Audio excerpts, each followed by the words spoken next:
Welcome to What Grows. It's a podcast where we play with the connection between who we are and how we grow. I'm your host, Noella Moshi.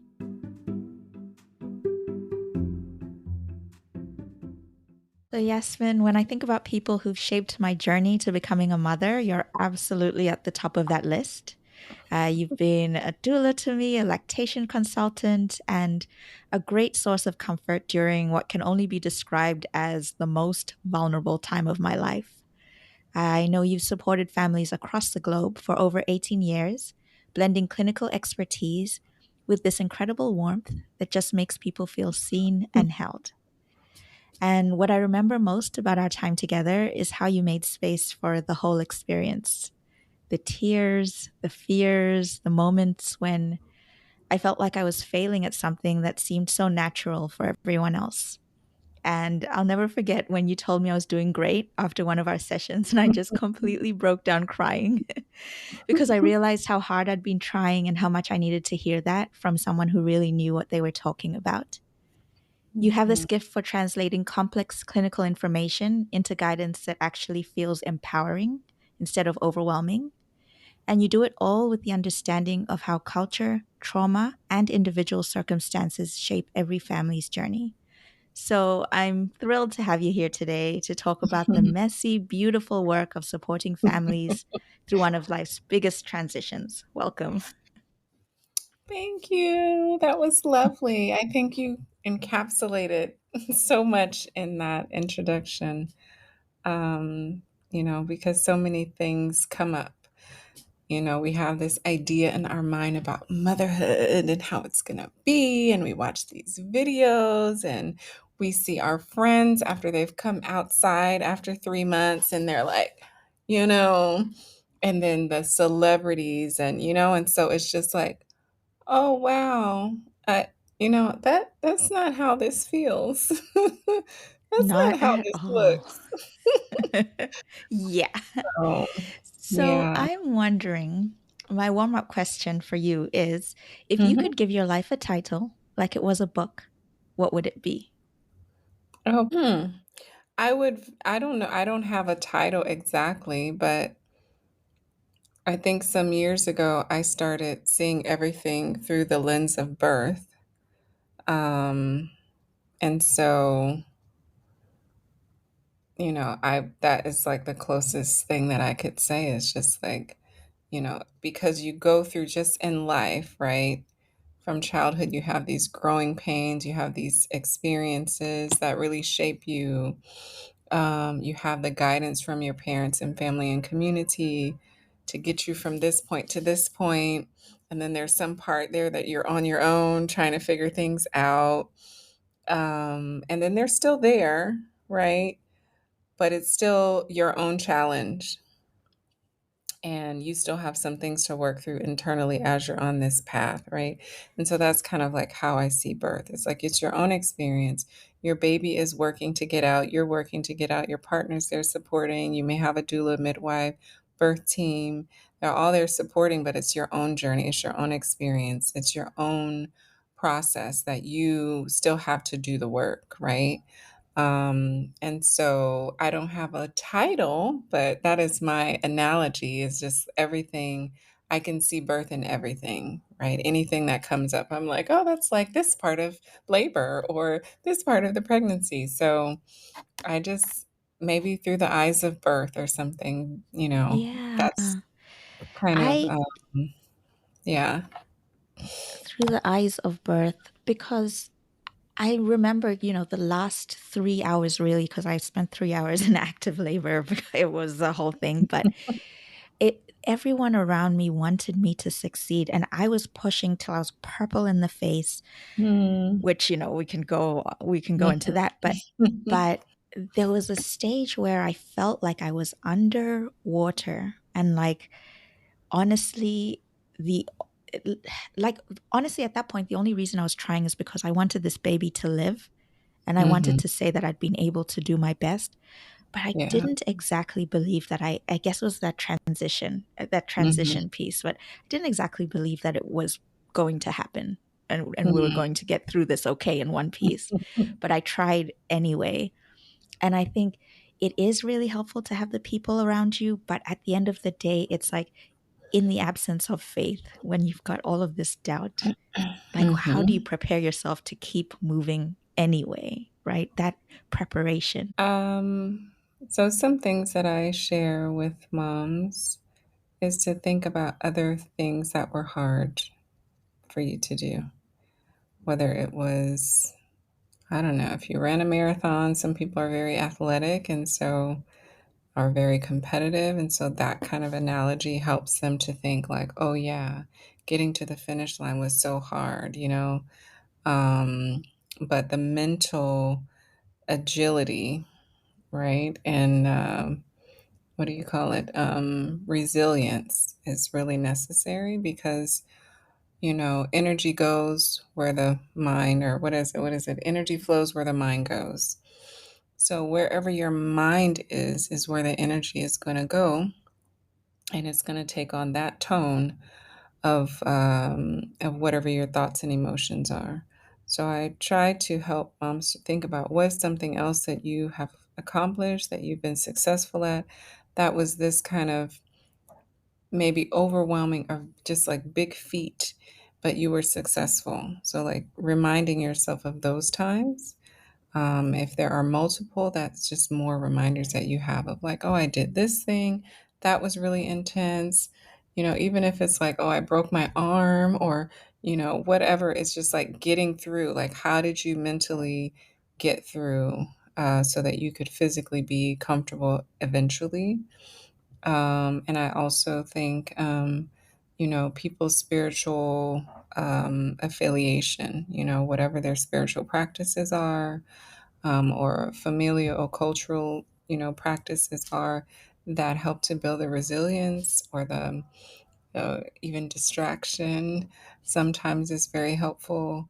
So, really pulling from the past, right? Because you have all these experiences directly or by proxy.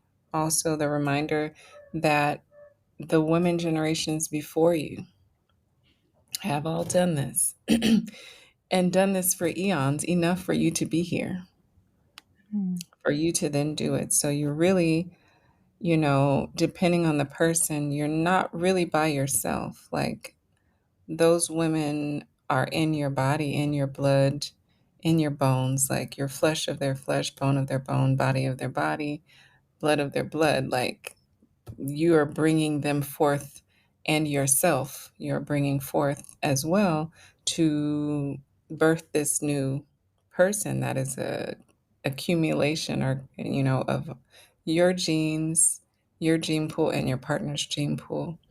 But in your Mm. lineage, all those women have done this from the beginning of time, you know, Mm. however it looks, right? Some people are born by a C-section, you know, but that is its own journey as well. It's not just like, oh, okay, you know, it's its own journey as well to even say, okay, this is what I have to do at this point. I've tried and tried and tried everything. You know, let me make sure that, you know, like you said, you're at the end. I want to bring forth life. What are the options that I have? You know, what can I do to make sure me and my baby are walking out of here healthy? So Yeah. I think that remembrance is really important because it is something new, um, you haven't done before, your body hasn't done it before. Um, but you've had challenges that you've overcome. You've had things that were, you know, really impactful, you know, and then how do you feel afterwards? You know, visualization, so important as well, just helping the mind to kind of like tame itself and remind you that you're doing this for a cause so that you can hold your baby, so you can smell your baby's head. Oh my God. New baby smell, Yeah, you oh, know? it's the best. To the point of remembrance, you are a mother, you have two sons, so you have experienced this process, birthing twice. Can you tell me about what that was like for you? Did you have the information and the wisdom that you have now when you were going through it yourself? And how did that kind of manifest? hmm So, um, So I have to tell the whole story. So Yes, please.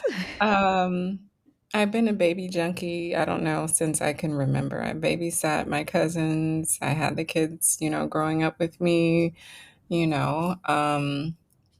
But also I was like, oh, I wanted to be a baby doctor, but I didn't know anything about midwifery. I just was like, you know, I want to work with mommies when they're pregnant or children, And then I was like, oh no, I don't think I can work with children because they're going to be sick. And I think I would cry every day as a pediatrician, if kids come in and I can't help them or it's something, terminal. So I was like, oh, I can't do that. So I decided to be a teacher. Um, and And you moved on, and we'll talk about this a little bit as well, but you also, you're a lactation consultant, which is after the birth period, there's a lot still that that women kind of need to work through, and babies are figuring things out. They're figuring things out together. I'd love to talk about that fourth trimester, that, postpartum period. It catches a lot of people off guard. What do you wish more people understood about what's normal between mother and child, within the mother herself, during those first few months? I think there's like this, I mean, it brings me to postpartum anxiety and depression. And I think, at least for me, and I thought I was kind of relatively modern, but like I was not diagnosed, but definitely had postpartum anxiety and depression and just didn't seek help for it and white knuckled it through the first 2 years of my child's life. And I talked to some mothers who are like, yes, I got put on antidepressants, and I was a different person in 2 weeks. Like there's so much hormonally that happens apart from all of the physical changes of the body and the situation itself. There's a baby that's waking up every 5 to 3 hours that you need to feed, etc. And I had a really strong reaction against this pressure to feel kind of grateful and blissful after having a baby. I just felt like this is hard. And I, I also am glad that we're having a conversation, because I think you've seen the joyful side of this and you've seen mothers who are really struggling. Like, how do you help people, new parents, navigate those feelings without judgment? And what is the role of the non-birthing partner in this, the psychological change that's happening? Oh, but I had also I was wondering about postpartum depression and anxiety, how some mothers have kind of a negative experience, really negative experience, and then others are having relatively an easier, more joyful time. And just how do you help families navigate those feelings without, I guess, without self-judgment, without judgment? And what's the cost of holding on to that? Like, if I don't let go of all of the identities that are keeping me busy and keeping me distracted, what's the cost to my transition into motherhood or to my baby? So the cost of kind of keeping that in, keeping the control, yes, and as opposed to releasing that, and what it does also to lactation, and if you've had like a traumatic birth or even just trauma before, just like, yeah, sometimes things don't happen as scripted. the consideration that should not be ignored is the impact of the medication on the hormones. Um, and you have your oxytocin level that typically peaks in labor, right? It goes pretty high. This is what controls the uterus. This is what contracts the uterus. Those contractions are the uterus actually squeezing the baby down. And when the hormone is high, it's going to keep peaking and it's going to really be effective and productive as far as the contractions to get the baby out. You go through all the stages and then, baby comes out. How much milk are you able to produce? How are you feeling, right? Are you releasing the amount of oxytocin with every breastfeeding session that you should be according to your body type and, whatever's going on inside? And sometimes that does not, it doesn't, it doesn't happen in the way that it really could. for a mom who's wanting to breastfeed. So it gets a little tricky. You know, again, I don't have any judgment. I feel like there is a lot of areas that um, require a lot more awareness, right? We have an assumption that, oh, this thing is being presented to me, and that this group of people know exactly what it is that I need. And really, it's a program. It's a program and it's a policy of an institution. It has nothing to do with you. It could be anybody in the seat, and it's going to be addressed the same way. Um, Mm. so for me, like even when I go to the hospital with moms, I have one funny story. So there was a mom. I think this was like ah, this was kind of early in my doula days. She was a grad student. I love her for life. She's my friend actually. But so I was like, okay, yeah, you know, I'll be your doula, whatever. And so she calls me. She's like, oh, it's happening, it's happening. I'm like, okay. So then I go to her house. She comes in. She takes off all her clothes. She's like laboring, dancing. She's just free, just doing whatever because she's a dancer too. So this was also just like her space, right? So she's laboring, she's doing whatever, she's in the shower, she's out, she's doing cat cow, she's just free, right? She's having a snack, you know. And then it was like, okay, it's time to go. So that was maybe like 5 hours, maybe like two, 1 or 2 in the afternoon. So maybe like 7 or 8 hours actually, because when we went to the hospital it was nighttime. So we get to the hospital, we're, you know, in the car, she's doing great, you know, focused, everything. And then we get to the hospital and she gets out of the car and they wheel the wheelchair over to her and she sits in the wheelchair. And I kid you not, as soon as her butt touched the wheelchair, she was like, oh my God, I need something. Oh, give me an epidural. And I was like, who the heck are you? Who did they clone her in the car? It was just such a stark difference, right? And I was shocked for a moment and then I was just kind of like, okay. And so I use that because um, it represents how much of our power we give away as soon as we enter another institution. Um, and I think human nature is like we want to be approved of, right? We have this kind of like, oh, you want to abide by the rules. You want to do what's appropriate and correct. Um, And so it's just like when you go to somebody's house, when you see that their shoes are outside or right at the door or whatever, you take your shoes off because you see, like, oh, this is the policy. This is the procedure. This is what we're supposed to do. And when we go into certain settings, we carry that along with us, right? We say, like, oh, okay, this is what they do here. Oh, okay, I'm going to fit into this box because this is what is said that I need to do, or this is the way they do things, and so I'm going to do it. I don't want to be a problem. I feel like that is especially for women in most spaces. And that's not necessarily what we need to do when we're going into labor because we are in labor. We are the one doing lots of work to get the baby here healthy and all of that. And it's okay to say, you know what? No, I think thank you for offering me the epidural. I'm not going to take it right now. Maybe later, you know. Yeah. It's okay to own your body. It's the only one you're gonna get. It's okay to say, you know, maybe later. I never say no to anything. I just maybe later. Can I have a little bit more time? Let me see Mhm. how I feel after I'm monitored or whatever it is. I Um, think a big part of my, like, yeah, preparation was around just being okay to say no or no thank you or not right now.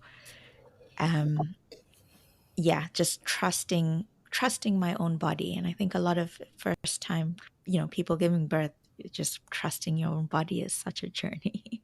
But yeah, not everyone. It's a spectrum.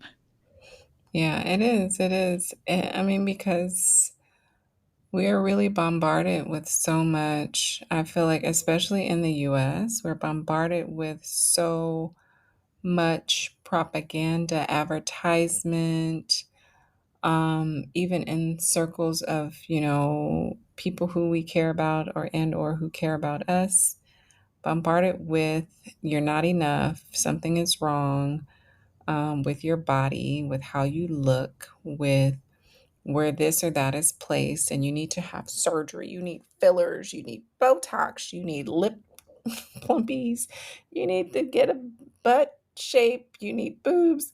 Like, it's just like, well, who the heck are you underneath when you take all that stuff off? Like, what does she say? What does Yeah. she say? So I feel like, yeah, there's a lot of bombardment about who we should be before we even become pregnant. Yeah. I think one exercise that you suggested for me that I um, really rewrote what's possible is instead of thinking about all of the things that could go wrong and how you're going to prevent them from going wrong, just talk about your dream situation. Just write about what happens when everything is like there's no impossibility, there's no fear, like if everything Mhm. goes.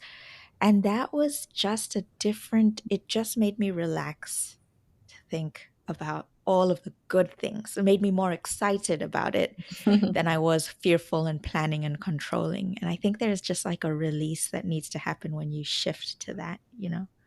Yeah, I need to do that more for myself. 'Cause I can be in Well, my head okay, about so like, "Oh my god, oh my god, oh my god." Just in life, you know what I mean? Just in life, yeah.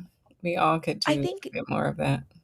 more of that, yeah. And there's, I don't know how to frame this as a question. It's my second last question for you, but like, there's something around the journey of the baby choosing the parent. You said something in passing about this baby chose the parent, and I kind of have been exploring that a little bit more, how we choose our families, and then the mother's journey to being, yeah, to giving birth, to being the mother. And it's Mhm, a physical journey, definitely through the birth process, also an emotional journey, and how mhm. they kind of meet each other, and then the necessity for syncing with, you mentioned the skin to skin contact. So I don't know what question I'm asking here, but it feels like there's like, yeah, just spiritual transformations that are happening on both sides, that need to be, I don't know, acknowledged. Sometimes people don't say it out loud, but that's what they're Yeah. talking around, you Yes. know? Yeah, so I believe that children choose their parents, um, for whatever their life path is, the things that they need to come earthside to do, to experience, to achieve, to heal, to correct, to whatever. So I believe that children choose their parents. They choose their families, and I also feel like parents choose their children. Um, it may not be a completely like conscious thing. I feel like there's a lot of emphasis on our conscious mind and actions and all of that stuff. But really, our subconscious really rules so much more of our life, than our conscious mind does, right? Um, so, even just the timing of somebody meeting um, another person and then engaging in a relationship and then getting married, like all of those things actually have to be very precise. It's not happenstance, right? If you think about, like, I don't know if you've seen that movie, Back to the Future. Oh, yeah, ages ago, but yes. Okay. So you remember when, I can't remember his name, but Michael J. Fox, the main kid or whatever, he goes back in time and tries to, like, I don't know, however he got mixed up. I think it's in the second one. He goes to like try to change something about like that guy Biff that nobody liked. But then whatever he did shifted, and then his mom ended up marrying Biff instead of his Mm, dad. Then he's like, oh, snap. Like, I really messed this up. Because it was like whatever that dynamic was that Biff and his dad had, like this beef. I think he was like a bully or something. That set up for his mom and his dad to meet. Mm, But when he went and changed the dynamic of like, oh, he's going to beat Biff up, or I don't know, whatever it was that happened, it totally changed everything. So it's like mm, the there are precise events that have to happen for you to be here. Like you as yourself, Noella. If there was anything that was different, you wouldn't be you. You would possibly not have the thank you. You would possibly not have the parents that you have, or the sibling order might be different, or you would just be a completely different person. So that's why I say, like, you choose your parents and your parents choose you, because that DNA string that created you, that combination of DNA that makes you you, would be completely different if you were conceived on a different day or in a mm, different year or whatever. But besides that, like we have certain lessons and paths and things that we are here to learn, or certain gifts that we're here to share with the world, and they're all unique to that person coming into the world. um in my own parenting, I feel like I've learned and still learning. um I feel like my first son, he is so himself. And he's always been himself in that way. Um, and so I feel like he has this kind of energy of like, um, so what? Like, I want to do this is what I want to do, right? And it's like we butt heads, but it also reminds me that like it's okay, just do what you want to do, right? Like just do it. Right? If you don't want to do it, don't do it. Why are you doing that if you don't want to do it? And my thing back to him is sometimes you can't always do what you want to do. Sometimes there are things that need to be done, and then you can do what you want to do. Right?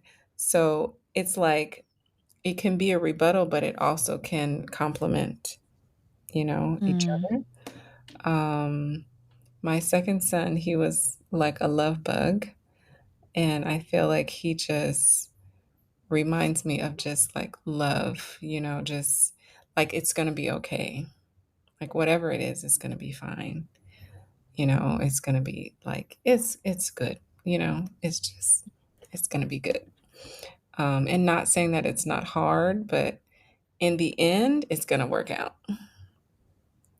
So I feel like if we're open, even in the parenting, and not that parenting is is a piece of cake or anything, but if we have downtime, reflection time, if we have those times to really think about like who are our children telling us that they are and who they came here to be, then we can always learn something from them, because you can learn something from anybody.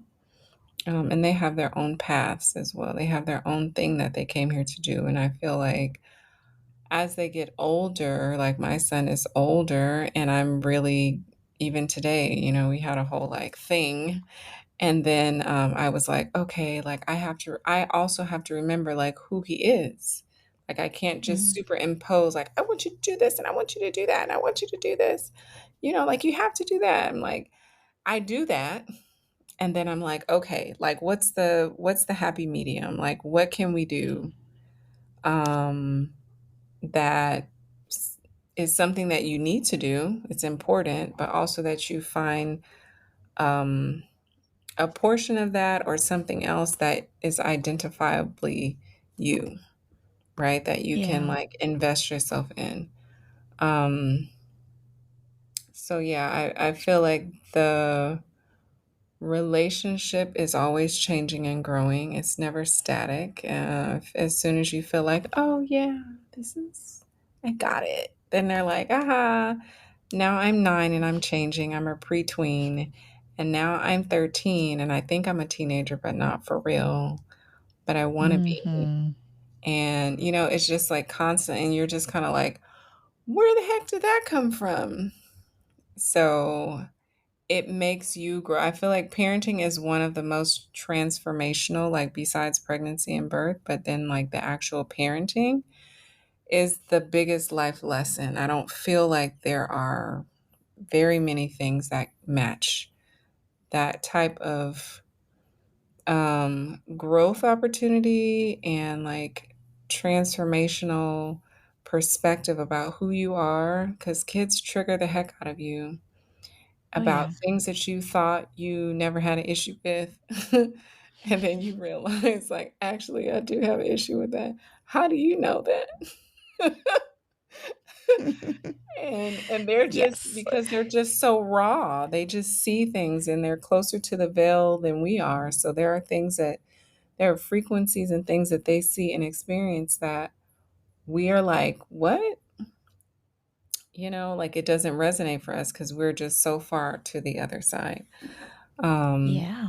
but yeah, it's a special experience that um I don't think it should be taken lightly, and I feel like there's a lot of pressure on parents to have their children perform and do and be and all of that. And, in the world, in the physical world, it's really important. In the spiritual world, there's also who are you and who did you come here to be, and what are the gifts that you were born with that you need to cultivate, to master. Um, Yeah. I like totally I agree with everything that you've said, and it's just incredible how a 2-year-old can teach me about my own stuff already with my daughter. So I guess my last question is just thinking back on the work that you've done, and the lives that you've seen come into the world, and the work that you have, moving forward. What kind of impact do you hope to leave? hmm. I really hope that I help myself first, um, and my children, and then all of the families that I've worked with to see themselves in the best light, to see their competency and capacity, um, compassion, and their gifts, and to see that, like, not really like, oh, the things that you wish for, but the things that are, right? The things that are right now are just as great and magnificent and beautiful as the things that we wish for. Um, because that's what's happening now. And there's always a silver lining, even when there is like a trauma or, something that is perceived to be bad or unpleasant. There's always an opportunity for learning and self reflection. And when we take the time to do that, we can find that there can be a lesson in that, that you can share or take forward with you.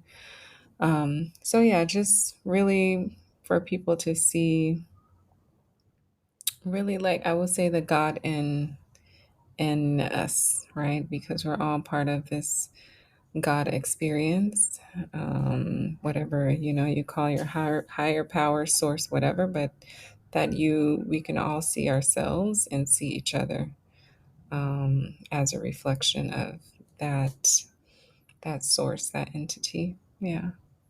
Yeah. Yeah. Well, I've really enjoyed this. Thank you so much, Yasmin, for doing this with me. Thank you. This was swell. I'm honored to be on here with you. That you wanted to have a chat. This was really lovely. If you enjoyed this episode, please rate the show. It really makes a difference. I'm also always looking for guests who enjoy meaningful conversations. If that sounds like you, send me a message with what you'd like to talk about, and I'll get back to you. Thanks for listening.